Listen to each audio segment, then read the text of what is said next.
Hello, if you're watching this, hi. I am working in Washington, D.C. as an intern over the summer. There's so much in our country that needs to be fixed, and there's so much that's not happening. One of the ways I think that we can help is by rallying the troops of our generation. Although I'm young and I'm not really in the real world yet, I've learned a lot from this summer. This is how I want to help so far. I just want to talk about why everyone should care. And I'm going to get serious. I'm going to talk. I don't care if this is embarrassing in the future. I think this is an important thing enough where I won't be embarrassed about it. And I'll be proud that I tried my best and put in the effort to get my generation to work hard for our country and to do what I think is the right thing. So without further ado, I'm just going to talk. I think somewhere along the way, it became cool to not care about politics, to just kind of go with the flow. Election cycles come and go. No one wants to claim a party, and those who do aren't received the best. So generally, I just think politics and being political and caring and being knowledgeable about it is uncool. If you're young and patriotic, people just assume you're naive. If you're interested in government, people kind of assign that with a party. I feel like there's this idea where you can't be passionate about America and government and the systems and our founding without being assigned to a party with positive and negative connotation. And I also think that if you genuinely believe that democracy is worth fighting for, people look at you like you're stupid or that democracy doesn't need work to maintain. But it does. I think that caring about politics and keeping yourself informed and getting involved is one of the coolest things that you can do as a person. Not only for yourself, but for America.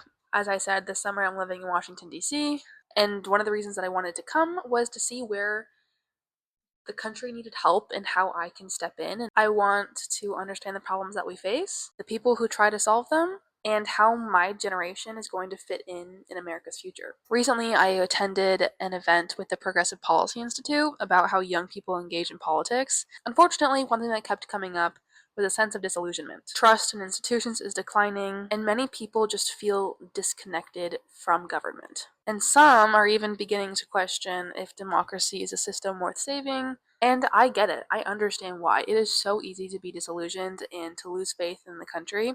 Politics is messy. It's frustrating.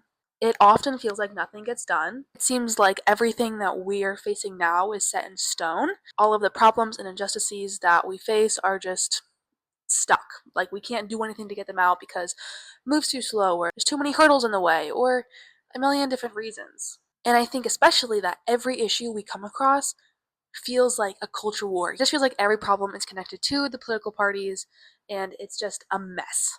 But here's the thing, the way to handle that isn't just to look away and to turn a blind eye to politics. We need people who care to solve those issues. Because democracy literally does not work unless we do. That's the whole point. Our voices need to be heard, and in order for that to happen, we have to amplify them. We have to work hard. We have to want to make a change. Ask not what your country can do for you, ask what you can do for your country. Kennedy meant that. Genuinely, that is how democracy works for us. The energy you put into it is the energy that we will take out of it and receive. One of the biggest challenges we face right now is polarization. And according to the Pew Research Center, large majorities of Americans believe that Republicans and Democrats don't even believe in the same basic facts anymore, which is disheartening and crazy. Additionally, more and more people view the other side as the enemy. Instead of just political opponents, they are fundamentally immoral or even threatening the country itself. And this isn't just a problem in Washington. Local officials across the country have noticed that polarization at the national level seeps down to city, local, and state level government. So city councils, state legislators, school boards, they're all feeling the polarization. The result of all of this is that compromise becomes harder because lawmakers have fewer incentives to cross party lines, to put in the effort to make bipartisan decisions. Voters often reward ideological purity over cooperation. When people stop viewing each other as fellow citizens and enemies instead, democracy itself becomes harder to maintain. So, how did we get here? How is it so bad? part of the story is media. For most of the 20th century, Americans consumed their information from a few sources. People obviously still disagreed, but they were often working from a smaller number of facts. Today, our media landscape is completely different. Social media has connected us in incredible ways, but it has also led to the fragmentation of our reality, or at least our understanding of reality. Two people can witness the same event and can walk away with entirely different comprehensions of reality, depending on where they got their news from, whether it was a TikTok, an Instagram post, an article, etc. But algorithms reward outrage, conflict, and certainty. Nuance does not go viral. Compromise does not generate clicks. Only the loudest of voices are ever amplified, and moderate perspectives just get lost in the shuffle of things. Echo chambers form, and people become convinced that their side is entirely right, and the political center begins to disappear. But media isn't the whole story. Money in politics has transformed the landscape, politically speaking.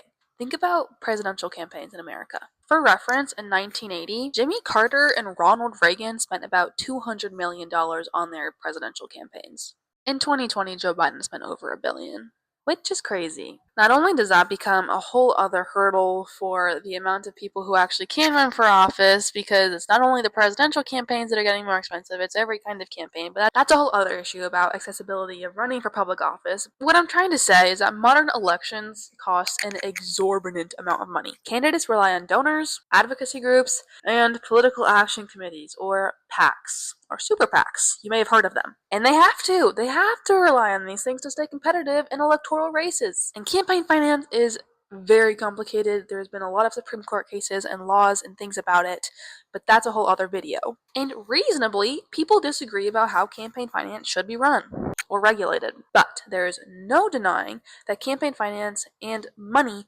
play a huge role in politics. And because it isn't you and I who are getting these people elected in office, it's the political action committees, the super PACs, the donors, the corporations. There's a really big disconnect between our elected officials and us, because they owe more to the PACs who will fund their re-election campaign if they vote correctly in the next, 2 years they're in office, versus us measly voters down here who maybe give $20, probably not though. But anyway, there is no denying that financial incentives shape political behavior. And sometimes those incentives reward division instead of cooperation, or bipartisanship, or compromise. All of which are things that are necessary for good lawmaking and policymaking and governance. But, yet, despite all of this, I remain hopeful. Because conflict isn't new. I've just told you for the last how many minutes about how awful everything is, but the United States has always been a nation of disagreement. The founders disagreed with one another. The Federalists and Anti-Federalists wrote dozens and dozens of essays about the Constitution. They fought over it. The country endured a civil war. We struggled through Reconstruction. We fought for women's suffrage. Thanks, by the way. We built labor movements. The Prohibition happened. And people marched for civil rights. Every generation has confronted enormous problems that seem impossible to overcome. And every generation has left it different than the one before it. In 20 years, America could be completely different as we know it, for good or for bad. But the wonderful thing about this is, America has never been about perfection. In fact, it literally says in our preamble, in order to create a more perfect union, meaning that we're literally supposed to strive towards this ideal country, that we're supposed to fight for the things that we care about and that we want to see happen for future generations to come. Our nation has always been about progress. The Constitution is not a finished product. Although it may seem like that, it is literally built to have amendments added to it. That was an extremely controversial topic for the fathers, whether the Constitution should be fixed or not, and they decided that the state should have the ability to add amendments if necessary. The Constitution is built as a framework. The principles that were articulated in the Declaration of Independence weren't even fully realized in 1776 when it was initially published, and many Americans were excluded from that entirely. Like me. If I was alive in 1776, do you think they would have wanted me there? No! In fact, most people wouldn't have been welcome to speak out politically. And that's a different topic of things, but This is what I'm saying. It started out that only white men with property could vote, and now here we are. You can vote basically unless you're a felon. See, we're striving for a more perfect union, for equal rights, for progress, for cooperation. Generation after generation, ordinary people like you and I have demanded for America to get better. People have demanded for the nation to live up to its ideals because that's what they're for. We're built off of a set of ideas that should inspire us to lead, that should inspire us to get things done, that should inspire us to serve others and to leave our country better than we got it. And that's one of the most remarkable things about democracy. It tells us that we have the power and the responsibility to shape our future. When Frederick Douglass challenged America to confront slavery, he appealed to the principles of liberty and equality, instead of abandoning them altogether, even though he was working against a society that wasn't made to include him. The civil rights movement called upon the country to fulfill the promise of equality and justice for all. The suffragettes demanded that women were included in the great American experiment. Progress has always come from the people who care enough to participate. And loving your country does not mean that it's perfect. It means believing that America is worth improving and protecting and working for. There are real problems in America. Trust me, I've talked about them. The cost of living is ridiculous, and it continues to rise. Healthcare remains inaccessible for a lot of people. Climate change presents some huge issues. Education, social security, housing, and countless other issues still require action. And acknowledging these problems is not unpatriotic, but ignoring them would be. Patriotism means having faith in your country to be able to survive the change, to believe that it could become better, that we could solve these issues one day. In a few days, America is going to celebrate its 250th birthday. 250 years in the grand scheme of history, that's not that crazy. But for nearly 2.5 centuries, generations of Americans have continued to fight for what we used to call the Great American Experiment, the belief that ordinary people can govern themselves, that a government run by the people, for the people, works.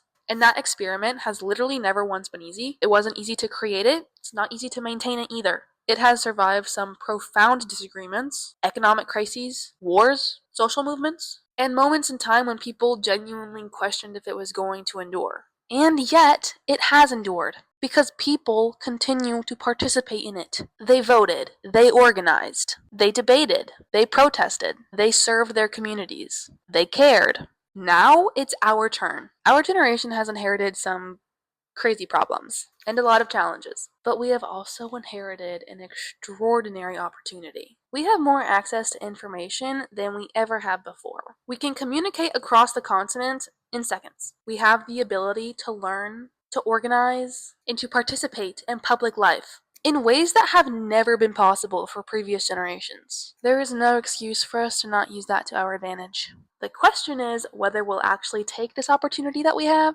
and we're gonna need to do a lot of things. The biggest thing I'm trying to point at is we need to learn to disagree better. We need stronger civics education. We spend 1,000 times more money on STEM education than civics education.